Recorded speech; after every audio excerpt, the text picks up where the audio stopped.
मित्रांनो, काल म्हणजे सोमवारी सकाळी एक धक्कादायक घटना घडली। साधारण 11:30ची वेळ सुप्रीम कोर्टाच्या कोर्टरूम नंबर 1 मध्ये एका प्रकरणाची सुनावणी चालू होती। त्यावेळी ही सुनावणी चालू होती सुप्रीम कोर्टाचे मुख्य न्यायाधीश असलेल्या B.R. गवई यांच्या समोर। त्यावेळी त्यांच्या डायसच्या समोर एक व्यक्ती आला।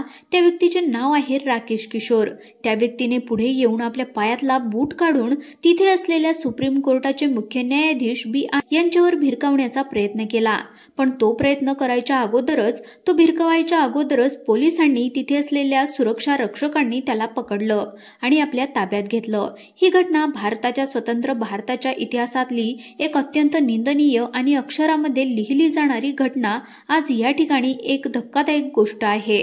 कारण आपण म्हणतो की भारतीय लोकशाहीचे जे काही महत्त्वाचे असे 3 स्तंभ आहेत, त्यातली भारतीय न्यायव्यवस्था ही एक महत्त्वाचा स्तंभ आहे आणि त्या न्यायव्यवस्थेचे संपूर्ण देशाचे प्रमुख म्हणजे चीफ जस्टिस ऑफ इंडिया म्हणजे सरन्यायाधीश असतात आणि सरन्यायाधीशाच्या वर बूट भिरकावण्याचा प्रयत्न, अशा पद्धतीची घटना ही भारताच्या संपूर्ण व्यवस्थेला काळीमा फासणारी आहे।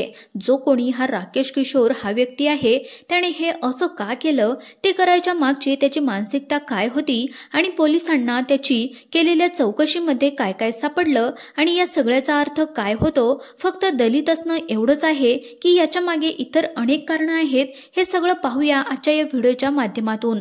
तत्पूर्वी जर तुम्ही आपल्या YouTube चॅनलवर पहिल्यांदाच आले असाल तर चॅनलला सबस्क्राइब नक्की करून घ्या। चला तर व्हिडिओला सुरुवात करूयात व पाहूयात संपूर्ण माहिती। सरन्यायाधीशांच्यावर हल्ला केल्या सुरक्षा रक्षकांनी या व्यक्तीला ताब्यात घेतलं आणि त्याची कसून चौकशी करण्यात आली। जवळजवळ 3 तास त्याची कसून चौकशी करण्यात आली।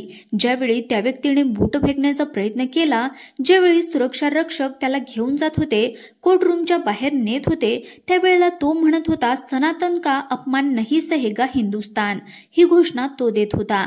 अशा प्रकारचे काही पॉम्पलेट्स देखील या व्यक्तीकडे नंतर पोलिसांना सापडले आहेत, ज्यावर हेच घोषवाक्य लिहिलं होतं।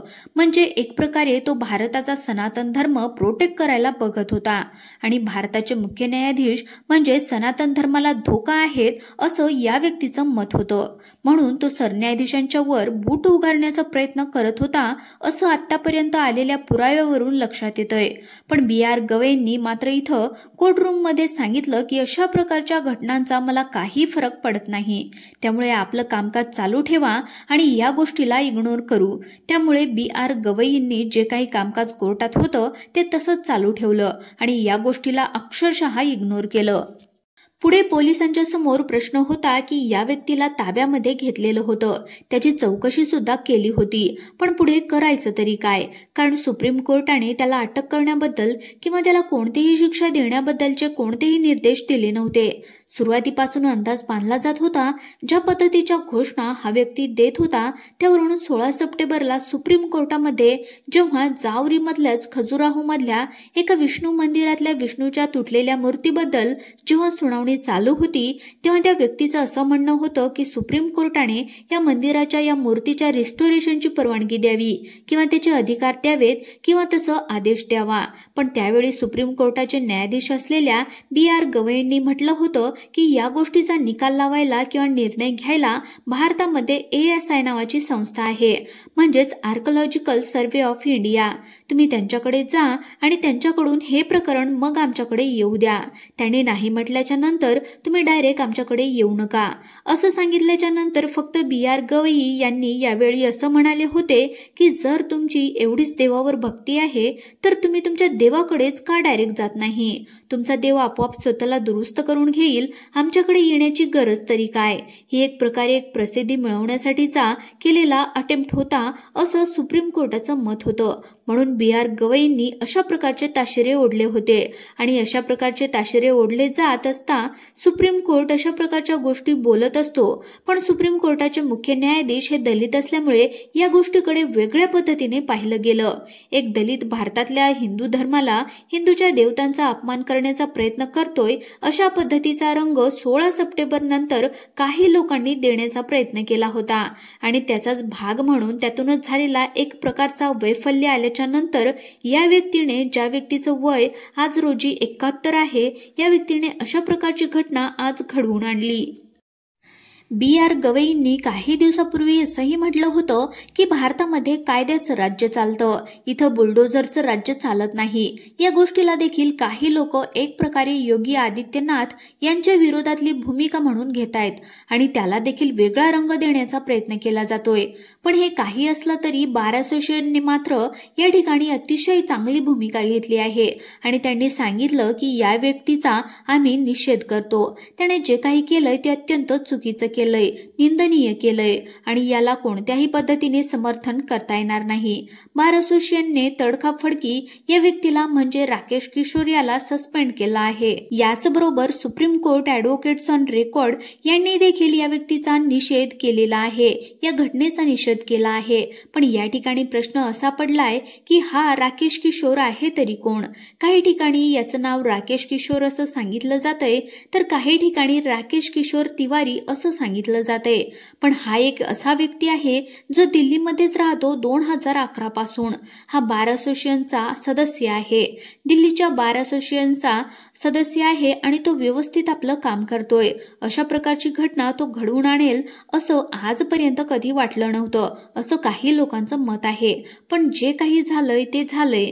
त्यानं फक्त सुप्रीम कोर्टाच्या मुख्य न्यायाधीश असलेल्या एका व्यक्तीचा अपमान केलेला नसून त्याने सुप्रीम कोर्टाचा अपमान केलाय, भारतीय राज्यघटनेचा अपमान केलाय आणि भारताची जी काही व्यवस्था आहे, लोकशाहीचा जो एक तिसरा खांब आहे, या खांबाचा सुद्धा अपमान केलाय। याबद्दल या व्यक्तीला खरं तर शिक्षा व्हायला हवी।